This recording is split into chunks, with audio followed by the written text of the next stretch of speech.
Good evening and welcome to the Urban.co.uk and National Landlord Association webinar on safety. We are going to go through gas safety, electrical safety, fire safety, legionella and general regulation. We're very lucky to have with us today Simon Ward, who is an advisor from the National Landlord Association. Simon, thanks for being with us, and can you tell us a bit about yourself, please? Hello, my name is Simon Ward. I'm one of the advisors on the National Landlords Association Advice Line. I've been working with the organisation for approximately a couple of years now. My background with this industry is approximately 15 years of tenancy management in the private and the social sector. Brilliant, thanks Simon. So just getting started on safety. So with gas safety, what are the rules and is there any exemptions we need or is there any exemptions that a landlord can have against getting a certificate? Okay, certainly. Well, exemptions, no, not really. If your property has gas, a domestic property has gas, you do have to have the gas safe registered engineer certificate. Obviously, if the property doesn't have a gas supply, then naturally you wouldn't need one, though that wouldn't necessarily qualify as an exemption.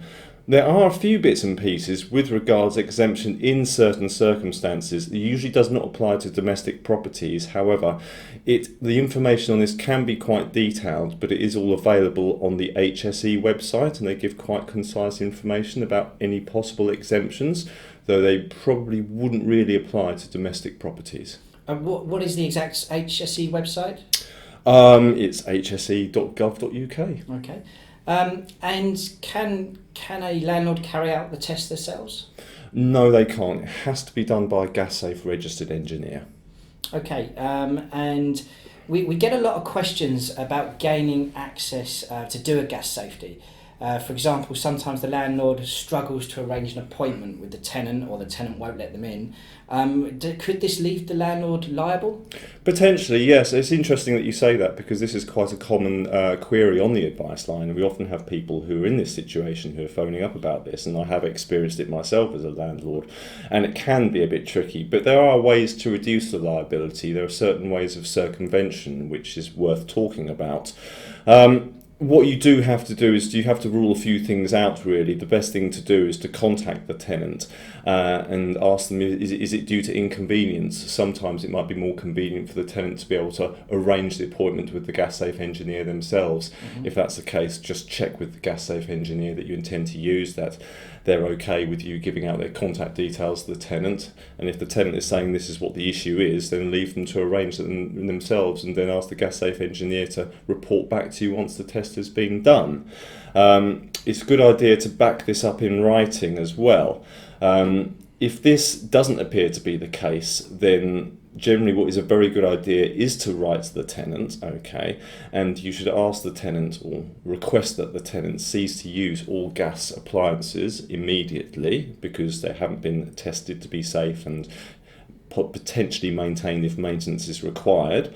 You should point out that if the tenant does continue to use gas appliances that remain untested against your wishes and against the regulations, then any loss, injury or detriment to themselves, their visitors or their property will actually be, the liability will fall on the tenant, not the landlord in that situation.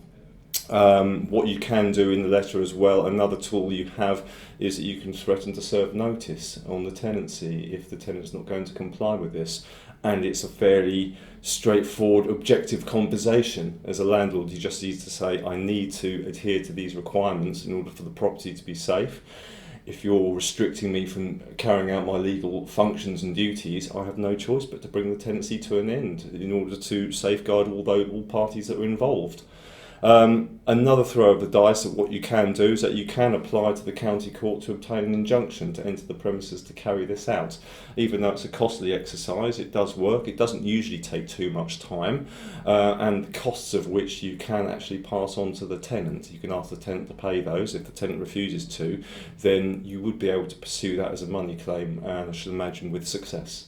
So some of our landlords, we've had one situation, have said to us that I've got in my contract that I need to give 48 hours notice for an inspection. So that's fine. All I need to do is give 48 hours notice of entering the property, and then I can go in. Does that work, or does that not work? I would advise against that, because entering a property, even for these reasons, without the appropriate permission from the tenant, could actually result in an incident where the landlord creates a trespass.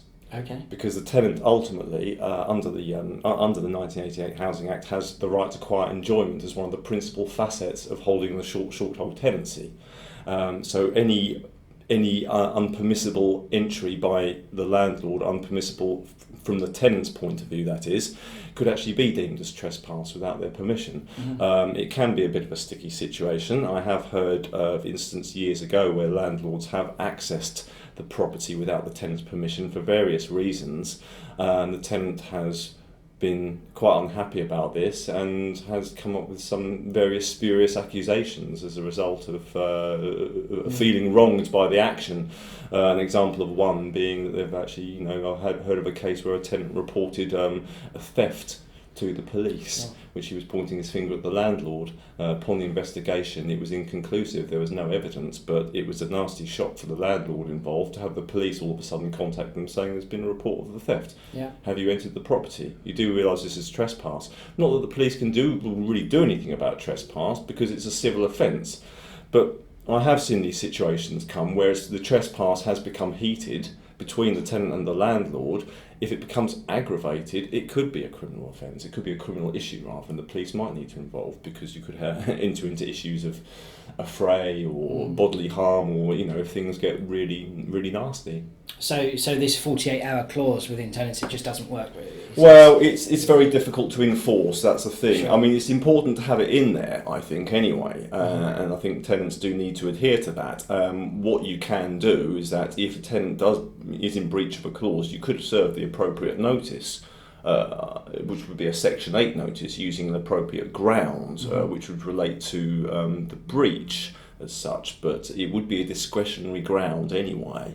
Sure. So a judge would not necessarily have to award possession if faced with the facts in court. So it's interesting, because so many landlords put things in their tenancy agreements thinking, well, it's in writing and I've got a signature, so therefore I can do this. That's right. And in so many cases with those kind of clauses, they just don't hold up. Well, statute tends to override it, you see. Yeah. That's the issue, statute does override it.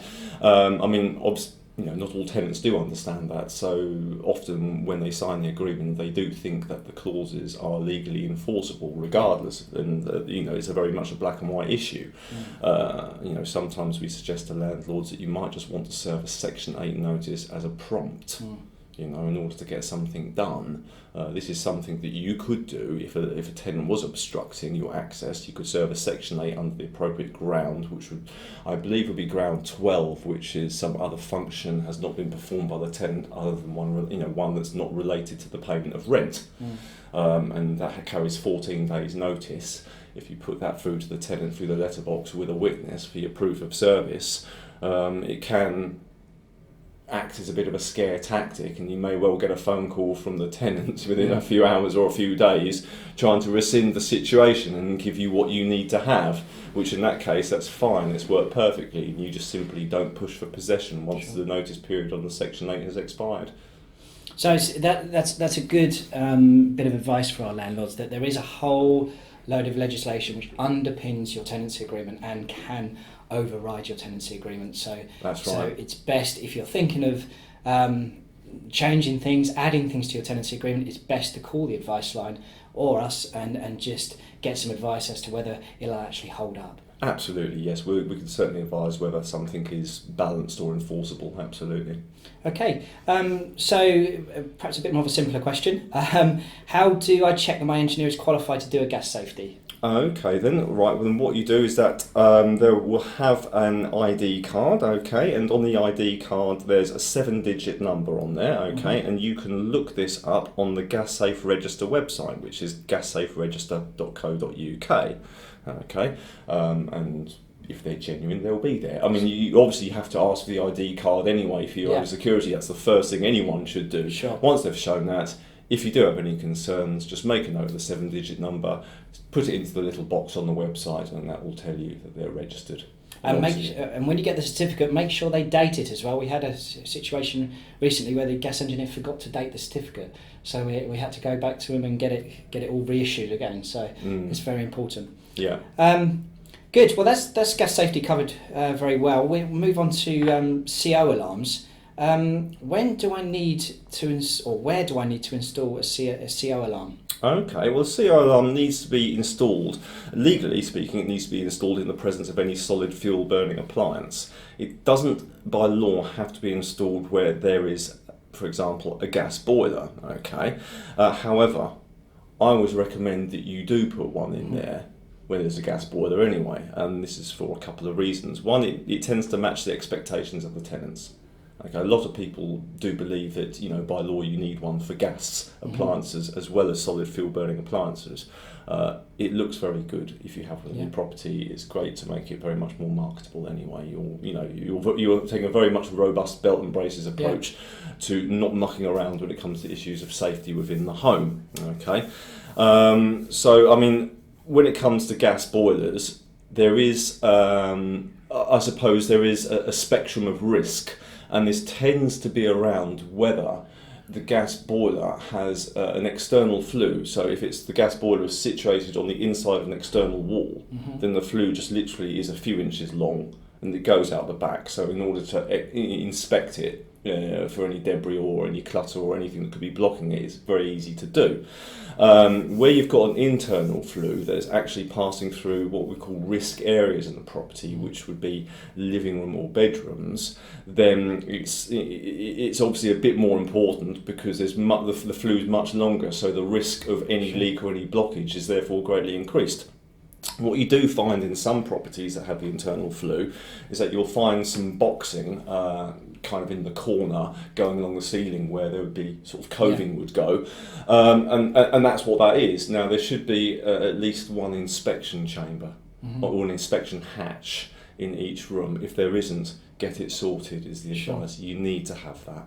Would that, but you don't, legislation doesn't say that you need a CO alarm if you've got an internal flue. That's right. But it is good practice to go. It is absolutely best practice. I mean, I have it in my property. I don't have any solid fuel burning appliances in my property that I rent out. It's just a combi gas boiler. But I've got a CO2 alarm next to it. It should be installed no further away than 3 metres from the appliance. And going over and above on safety is never... Oh no! I mean, a bad idea. Here at the National Landlords Association, we're in the mind of erring on the side of caution, really. Especially for £20 that it cost. Absolutely, yeah. Okay. So, what are the penalties for going back to gas safety as well as the CO alarms? What's the penalties for non-compliance? Well, it's quite broad, really, but it's quite a quick, easy answer. An unlimited fine. Potentially a custodial sentence. Okay. It depends on the outcome. Yeah. If it results in a loss or an injury or a severe detriment, a loss that could affect someone's quality of life or some sort of permanent impairment, then the penalty could be very, very harsh indeed. A custodial sentence could be being looked at. So it's extremely important to have all these, for the safety of your tenants as well, not just about penalties, but it's very important to have your gas safety and your CO alarms. Absolutely, and some of the fines can be astronomical, can be sort of 5 or 6 figures, and then obviously, these cases tend to be quite... Well, as well as quite important, they can be complex in nature, they can require quite a lot of time to gather all the information and for the hearing, and obviously the legal costs tend to be much, much greater as well. So in some of these cases, the fine that can be imposed can be not that much different to the actual costs on top of it as well. Okay, and actually we just had a question come in. On the CO alarms, is there any need to test the CO alarm? Do you have to prove that you're testing it if you have to have one, if you've got a solid fuel burning appliance, do you have to prove that you're testing it on a regular basis? Well, what you need to do, you do need to test it on a regular basis, and my advice would be to make sure it's in good working proper order before each tenancy that you commence. And then I think what you should do as a landlord is that you should sporadically test it, and I would suggest with each periodic inspection is the best opportunity to do that. Just make a note, keep a record of what you've done, where and when, and that should be sufficient. So your own written records are fine. You don't have to get the tenant to sign them or anything. You don't have to, no, you don't have to. It would be a good idea to give them a copy of that, but you don't necessarily need to do that. It's really that you need to do it for your records. Anything you do when it comes to property management, you need to create an audit trail for anything and everything. It's good practice. Yeah. Okay, so moving on to perhaps what is more of a grey area, electrical safety. So, do we need electrical safety certificates? What's the legislation around electrical safety? Okay, well, the only circumstance where you absolutely by law are required to have electrical safety certificate is if your property is a house of multiple occupation, or we generally abbreviate to an HMO. And that should be done at least every 5 years, okay? At least every 5 years. It's also something, if you've had any major works done, this applies to non-HMOs, but if you have had any major works done, then you do need an electrical installation certificate, or what they know as the EIC. I can go into a little bit about that because there are various levels of certification for this sort of thing. You tend to have the two categories, which is the EIC, as I formerly mentioned, and then the MEIWC, which is the Minor Electrical Installation Work Certificates. There are 3 different levels, and either certificate can apply to each of the 3 different levels, so it does fragment a little bit. But the 3 different levels is that there's a new certificate which would be issued on completion of any new installation or a complete rewire. There's an addition certificate which is issued when you're adding, say, new circuits to an existing installation which contain new plug outlets or light switches or that sort of thing.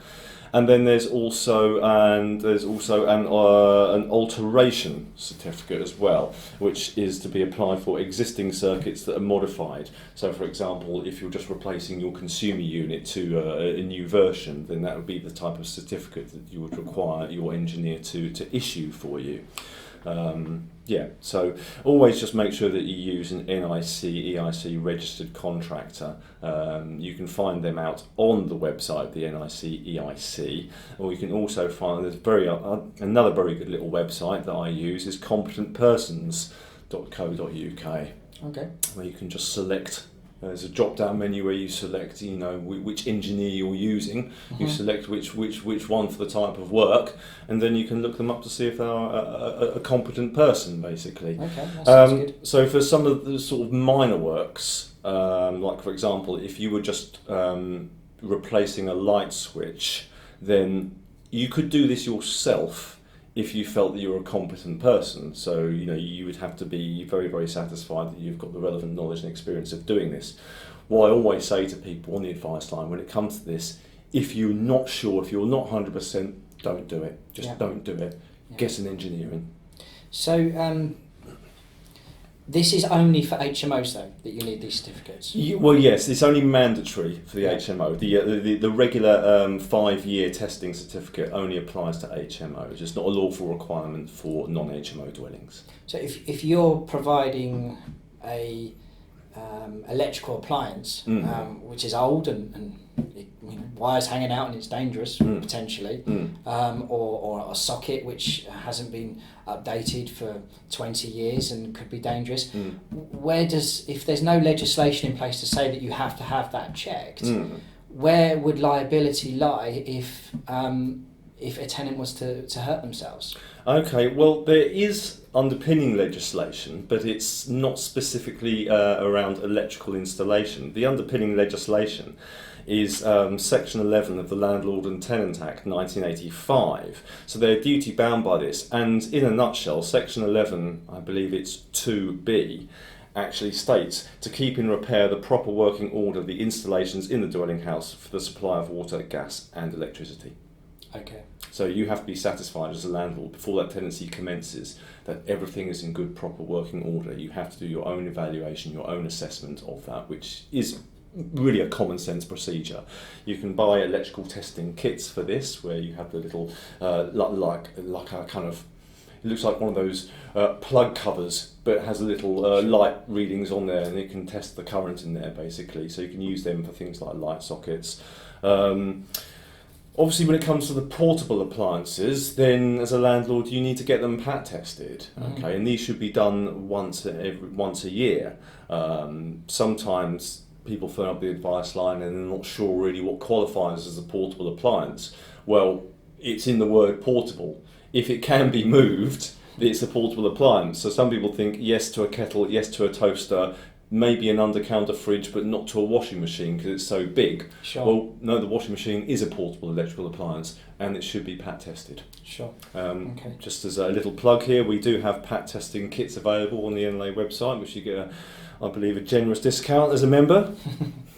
Okay, so I think it's just a common sense approach then with electricity. It is. There's no legislation forcing you to do this yearly check or a 5-yearly check, but you've got to be reasonable about it and look at the condition of your property and ensure that you're happy with the electrical state of your property. Precisely. The risk assessment approach is by far the best method to do this, I think. Okay. Absolutely. Yeah. And do the rules differ around the UK? Well, in Wales and Northern Ireland, it's exactly the same as England. The only sort of exception through devolution is Scotland. As from the 1st of December 2015, all private landlords of domestic dwellings must have electrical safety inspection at least every 5 years. So in Scotland, it applies to them all. Okay. And in terms of if an electrical item bought by the tenant goes wrong, there's no liability there, is there?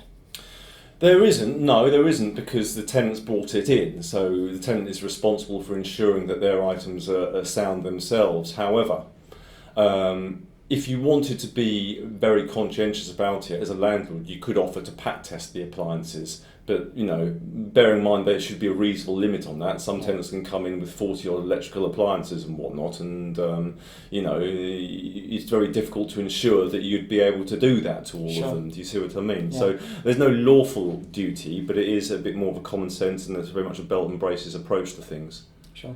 So I suppose, as opposed to gas safety, where it's a very, very clear procedure of what you need to do with gas. It is a bit less. It's not as clear with electrical. It's not as clear with electrical. No, I know that in most countries on the continent of Europe, then for these type of rented dwellings, it is an absolute must to have electrical safety checks. It absolutely is. So, I think in England, Wales, and Northern Ireland, we're a little bit behind the rest of Europe and Scotland with that.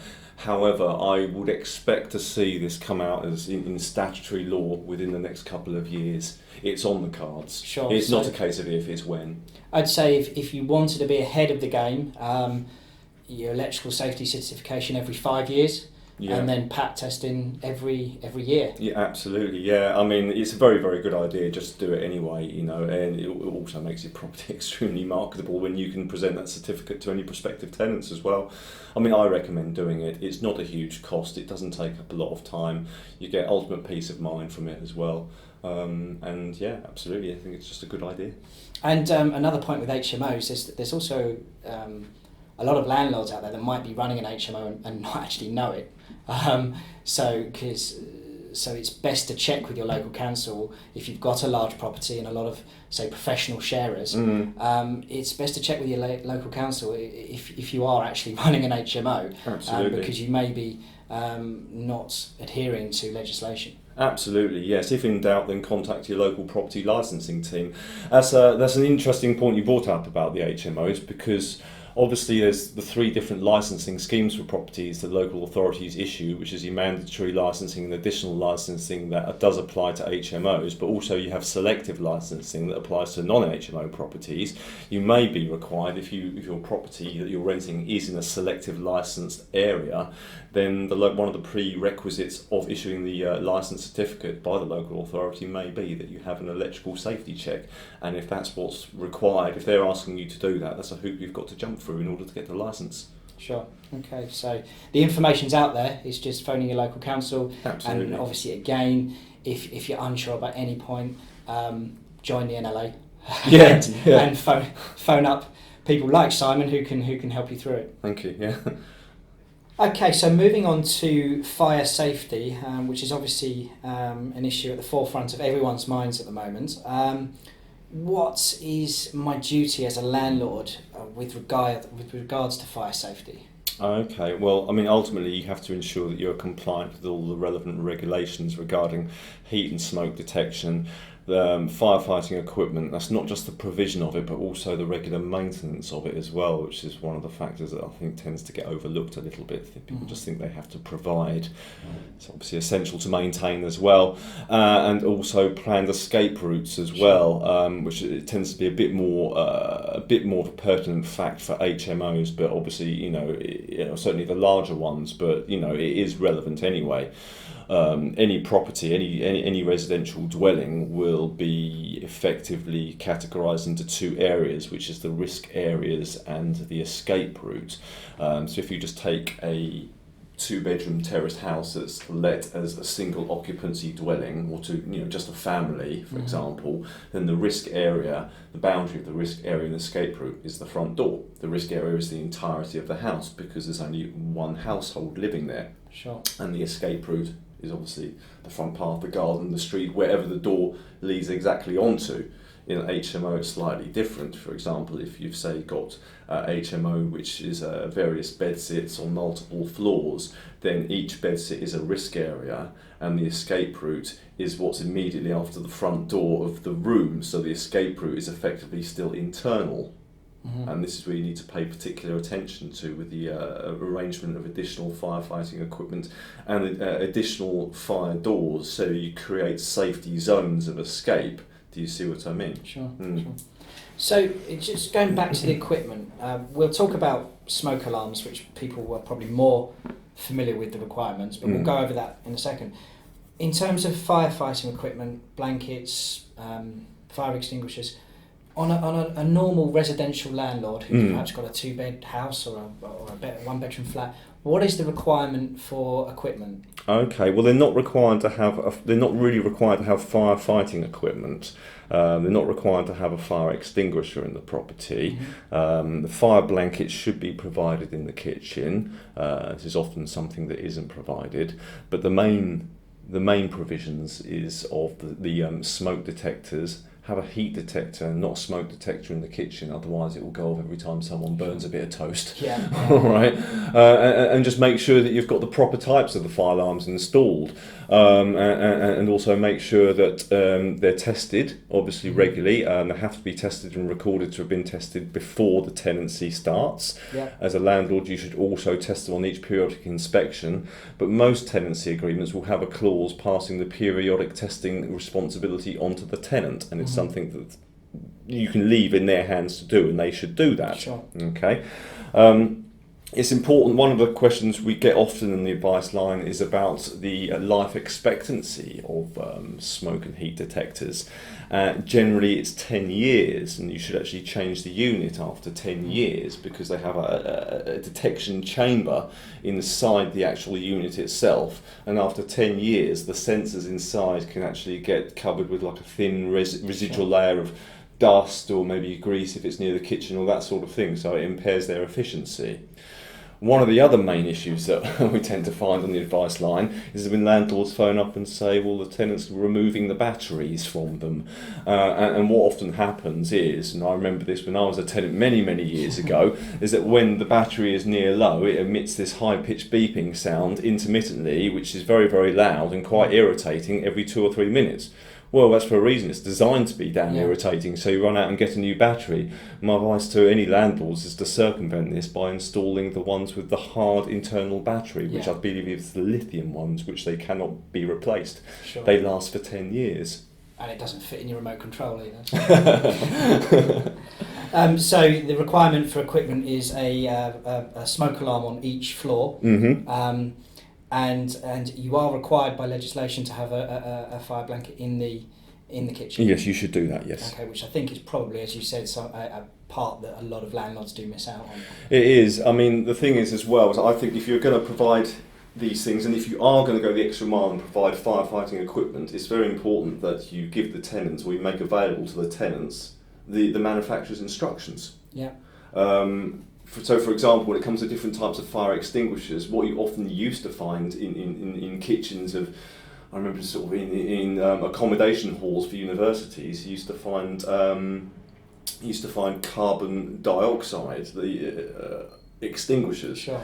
Now the problem is with that is that if you're not trained to use it, you could be the person going to hospital just through trying to use it, and not through being burned or anything, well, not from a fire burn, but from a freeze burn. Yeah. If you're holding the nozzle in the wrong place, your hand will stick to it, Yeah. and then you and the extinguisher will be going to the emergency room Sure. to be surgically separated from each other.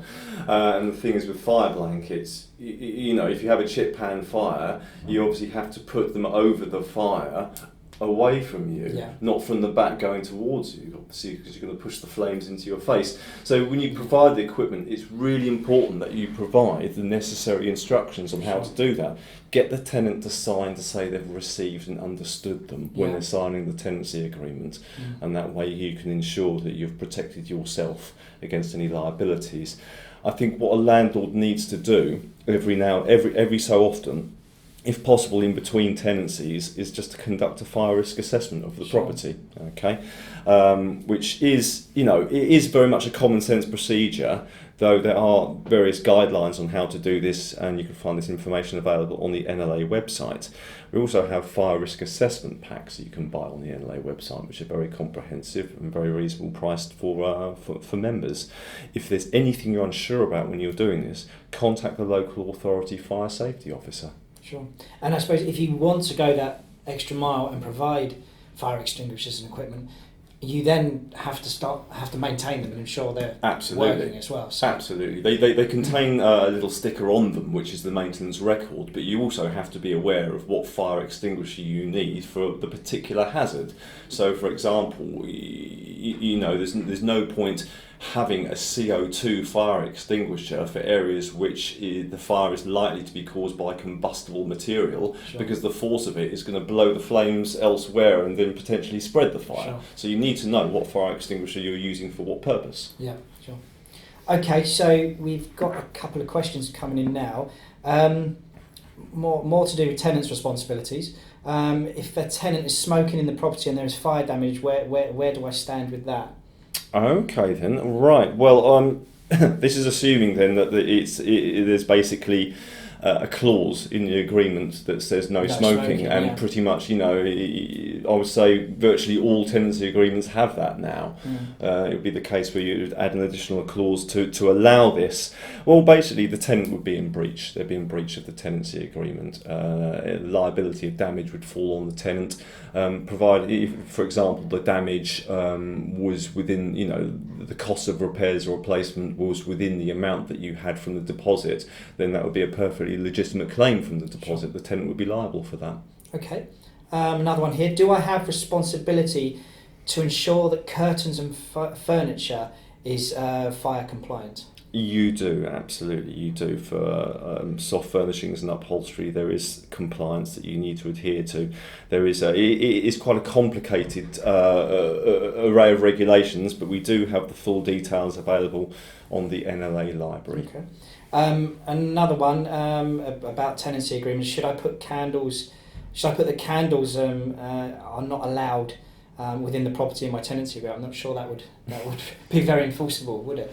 It's very, very difficult to enforce. I think one of the things that comes to my mind hearing that question is, what if there's a power cut? Sure. Do you see what I mean? And unless you're going to provide the tenant with wind-up torches and whatnot, I think they're going to maybe possibly reach for the candles and do that. I think to be belt and braces, don't allow it. Have a clause in the tenancy agreement that forbids any use of naked flame. Yeah. Okay. And just to recap as well on full guidance for fire safety. Mm-hmm. A full guide is available from the NLA, is it? It is available, yes. On the NLA library, we have, you know, bite-sized chunks of the regulations and the legislation, how it applies to a practical sense for the landlord. But in terms of, if you want to go straight to the guidance, the best thing that I think is out there at the moment is LACORS, spelled LACORS. It's probably the best overall guidance. What I like about it, contains really concise diagrams of what you need to do in order to assess the risk of fire and install the necessary detection and fighting equipment for various different types of properties. So it's got some great examples there, and you'll struggle to find an example that doesn't match your property that's available on that website. Okay, brilliant. So just back to documenting testing again, just to be really clear with people, because it's another one of those questions we get a lot. What would suffice to document that you've tested the alarm? You should do it before each tenancy starts. And for your audit trail, for your paperwork, what's the best thing to do? Well, I think you can get some documents available on the NLA website, which are set out in a certain format in order to be able to record this information. Or if you feel competent enough to do this yourself, and you can do this yourself, you just need to make sure that you've got the key facts there. So you need to be putting the date and the time of the testing, who has tested it, what you've tested, where you've tested it, and what the result is. Okay, and getting the tenant to sign it. You can get the tenant to sign it, that's fine. Or if you're doing this before the tenancy started, then you could take anyone who's over 18 as your witness there, and they could countersign it.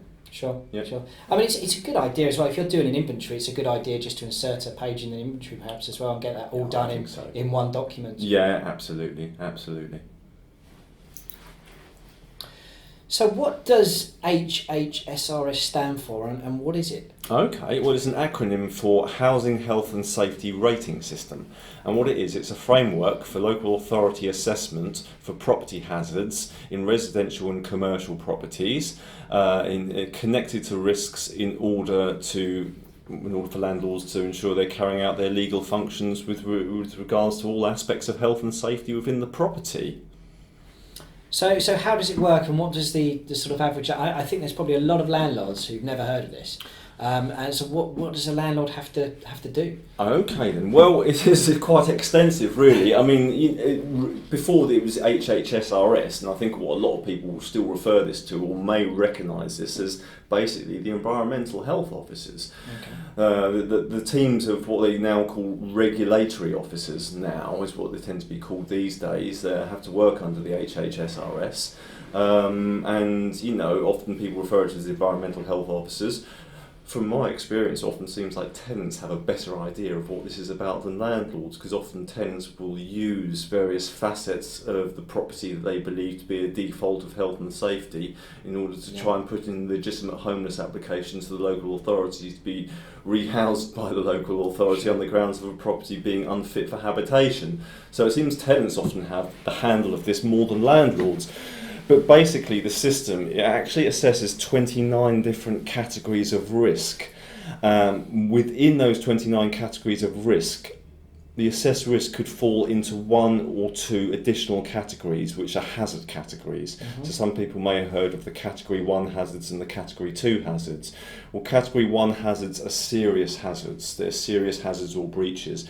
Category 2 is just referred to as other, so with no sort of immediate threat to endangerment of life or health and safety, but things that need to be looked at pretty sharpish. I won't go through all 29 categories, but basically I'll go through the most important ones, the ones that would tend to relate more to the type of inquiries we have on the advice line. They're kind of put into three overarching categories to try and sort of narrow it down a little bit. The first type is what was determined as physiological hazards. So the best examples of those are things like damp and mould, excess heat or cold, the presence of asbestos, carbon monoxide and fuel combustion products, uncombusted fuel gas, overcrowding and space issues, and noise. They also have a category of protection against infection, which tends to cover water supply, personal hygiene, sanitation and drainage. And then the last category is protection against accidents, and this covers falls, so we're talking about falls associated with slips in the baths and the showers, that sort of thing, on level surfaces, so looking at the evenness of floors, on stairs and in between levels. So in between levels, when they say that, they're talking about things like balustrades on the landing, making sure they're solid, making sure the width in between each balustrade is of the correct measurement, which must be no more than 10 centimetres. And then the other ones under protection against accidents, the main ones is electrical hazards and fire safety. So if if you've got a good quality property and you're covering all the aspects we're talking about today, Yeah. it's very likely that you're going to be covered on all these 29 points. Absolutely. It's not. Are we saying that landlords should run out to the HHSRS and get these 29 points and check them all off? How should it impact landlords? Okay then. Well, I mean, basically what they should do is, I don't think they should be going out and calling the HHSRS. And the thing is that the responsibility of the environmental health officers, if they have one issue reported to them, when they come and inspect it, it's their legal duty to inspect the entirety of the property. Right. Okay, whether there's any additional risks or not, that's what they have to do. There's very, very good information and guidance for landlords on the gov.uk website with regards to this. So if you put in the search bar HHSRS on the gov.uk website, then it should bring you up with the landlord's guides that's been published by the DCLG. It's obviously, all those guides are quite lengthy, but it's about 40 odd pages, 50 pages, but it lists all the 29 categories of hazards and puts them in relative context as to how they may well apply on an average basis to landlords. I mean, if a landlord is going around and doing a composite risk assessment check of the entire property before the beginning of the tenancy, there's a very good chance, if it's being done properly, it will cover pretty much most of the hazards. Obviously, gas safety covers the elements of the physiological hazards. A fire risk assessment covers against protection against accidents, as well as if you were to get an electrical safety certificate done as well, that would also cover that. The landlord is responsible for the inside facilities, which are part of the dwelling, and also the exterior and the structural elements of the dwelling. So, and if the landlord falls foul of the regulations, there are various penalties for this, but then that can be sort of quite overarching, because that depends on the hazard. Sure. It depends on the category, depends on the severity and the likelihood of the risk and what the outcome would be. When assessing these hazards, the environmental health officers, not only do they have to take into consideration the level of risk and the likelihood of the occurrence, but also the vulnerability of the tenants as well. So, for example, if you have two tenants in there, one who's 40 years old, fit and healthy, and one who's 80 years old and frail, they have to assess the risk against the most vulnerable person. That has to be taken into consideration. So it's another common sense approach. Very really. much so. And as I said, if you're doing everything that we're saying in terms of gas safety, electrical safety, fire safety, and we're going to talk about legionella in a minute, then you're pretty well covered. I think a lot of landlords know the pitfalls of their properties. If you've got a bathroom that's prone to mould, it's making sure that you sort out these problems if you know they exist. Absolutely. As well as adhering to the regulation, and you should be fine. But it is worth taking a look. Absolutely. Yes, absolutely. You need to. Years ago, when I worked in local authorities, what would usually happen is it usually starts by the tenants making a complaint about one thing, and then the environmental health officer comes down and then maybe finds a few other bits and pieces and has to serve an appropriate notice in order to deal with the hazards.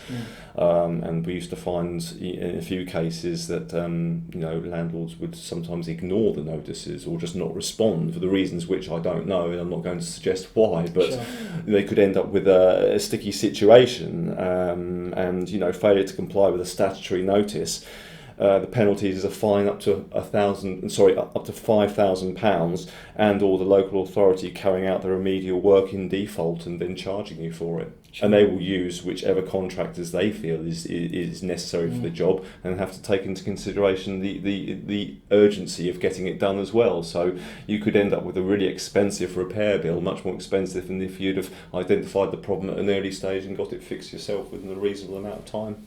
So again, I think it comes down to audit trail as well. So Absolutely. If you have got a tenant complaining about a certain issue which could relate to safety, it's worth showing that ensuring you've got a good audit trail of correspondence and that you're actually trying to do something about it. Absolutely, yeah. I couldn't emphasise that strong enough. Yeah. Okay, back to penalties. Could you talk a bit about penalties and what the powers of the HHSRS are to enforce? Yeah, absolutely. There's various notices that they can serve on the landlord depending on what they find at fault with the property. So, I suppose the most gentlest notice would be the improvement notice, which would normally apply to Category 2 hazards, even though it can apply to Category 1 hazards with exception, but that would be very unusual, but it has happened before. But it is an improvement notice. It gives a landlord a certain amount of time prescribed in the notice in order to put right the defaults as found by the local authority. However, there are more serious notices depending on whether an improvement notice is not adhered to or whether the actual hazard is of a more severe nature.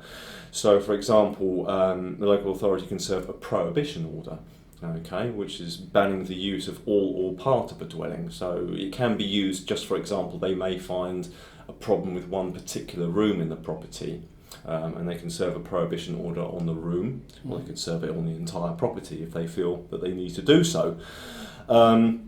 There is such thing called an emergency action order, which does apply to Category 1 hazards. An emergency action order does not usually contain very much notice to the landlord. If the landlord fails to comply, the local authority, after having served that notice, will be quite quick to carry out the repairs themselves and bill the landlord for that.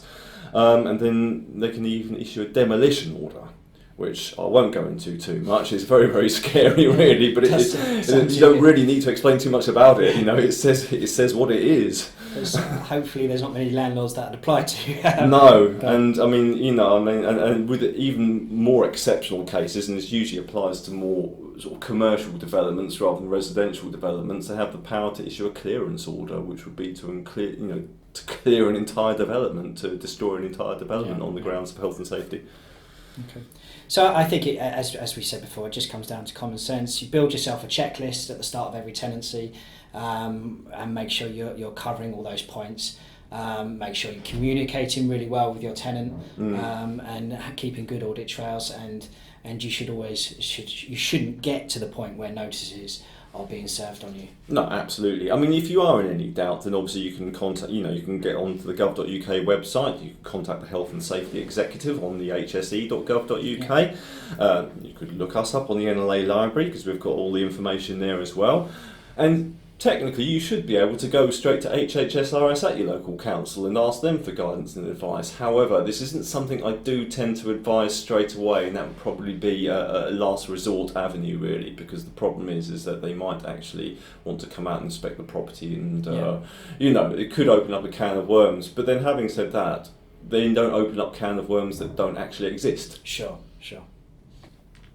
Okay, so moving on to legionella, which is an interesting subject, because a lot of landlords feel that, they're liable potentially, but they don't know what to do about it because there's no real clear legislation about what they need to do about it, or clear guidelines.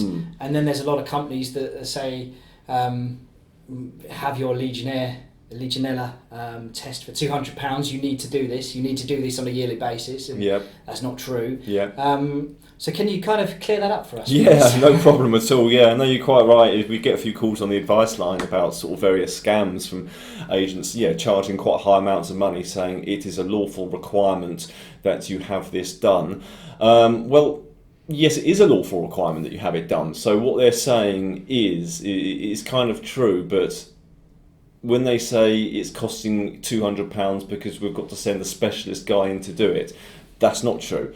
So I will clarify this. Briefly, what I'll just do is explain a little bit about what legionella is, because a lot of people, I think, are uncertain of actually what it is, okay? And it's a bacteria which is commonly found in natural water sources, but in low numbers. Hence, if you go for a dip in the river or something like that, then it's usually not a risk to you if you accidentally swallow a bit of river water. You probably would be a bit sick for other reasons. You might get dysentery or something. I wouldn't recommend doing it anyway. But the risk is relatively low. Now, it's sometimes found in water systems, in commercial and residential properties as well, hence that there's the risk that needs to be addressed. What it is, though, it's a bacteria which can develop to form a fatal form of pneumonia, basically. So that's how it gets to you. If it gets in your lungs and you're vulnerable due to illness or age or whatever reason, then yes, you can contract a very, very nasty strain of pneumonia, which tends to be fatal. Bacteria can grow in favourable conditions, and this is what landlords need to be aware of, because some of those favourable conditions may be existing in their properties, so they need to identify the risk and act upon this.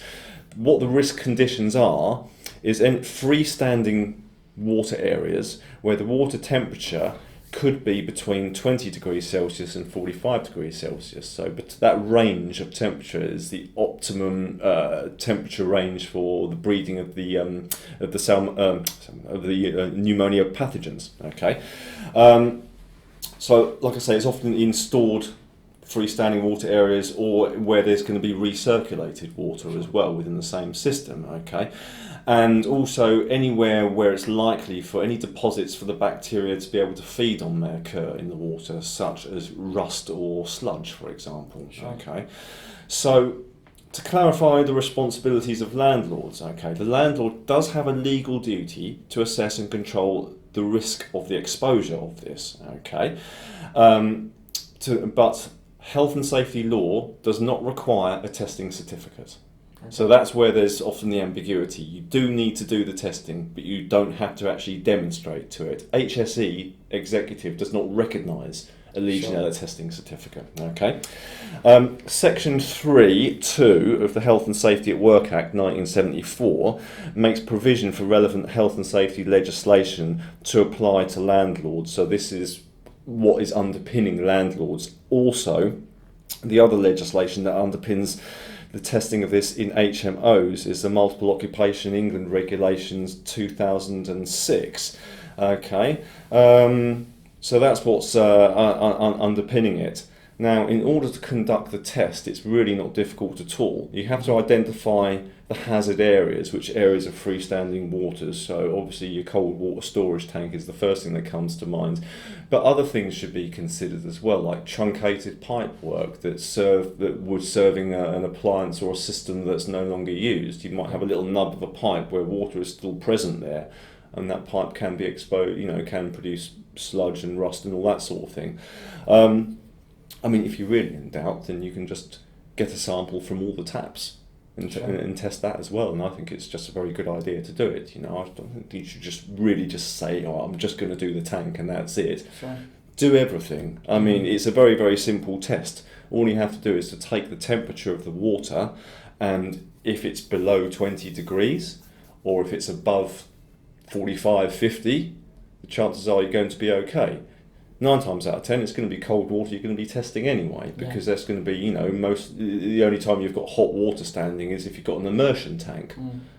So, providing you take the temperature and it's below the 20, then that should be fine. What you do need to do is that you do need to obviously make a full record of what you tested, where and when you tested it, and at what time, and what the outcome, what the temperature reading is. But then you just file that yourself at home and keep it there for your records in case you audited it. Sure. Yeah. So a risk area could be a shower that hasn't been used for a year. Absolutely.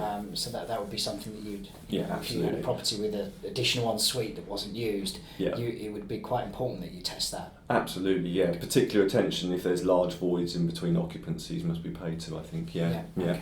Okay. And if one of my tenants falls ill and I can't prove that I've done a test, could I be held liable for this? Well, potentially. I mean, this is like with all these things, it goes up it ends up in court, then it's down to a judge to decide, really, and then you have to look at what reasonable steps would have been taken. I mean, obviously, with a legionella diagnosis, then the suspected water source would immediately be tested, and if it was found to be positive and you couldn't demonstrate that you had made a test of this, then yes, you could be found liable because you would have been in breach, as it is a legal duty to have tested it anyway. And liability, is there fixed penalties, or is it? Well, it really depends on what the outcome is. If someone has fallen gravely ill, or if there's been a loss of life, then you could be looking at a custodial sentence potentially. Sure. Okay. So again, in terms of proving you've done this, there's no required proof, but it's down to the audit trail. It is, yeah. again, as we said before, doing a separate document, a checklist, and putting that into your inventory. Yeah. Getting the tenant to sign it doesn't hurt. It's having that paper audit trail that could be important. Yeah. If it came to it. Yeah, sure.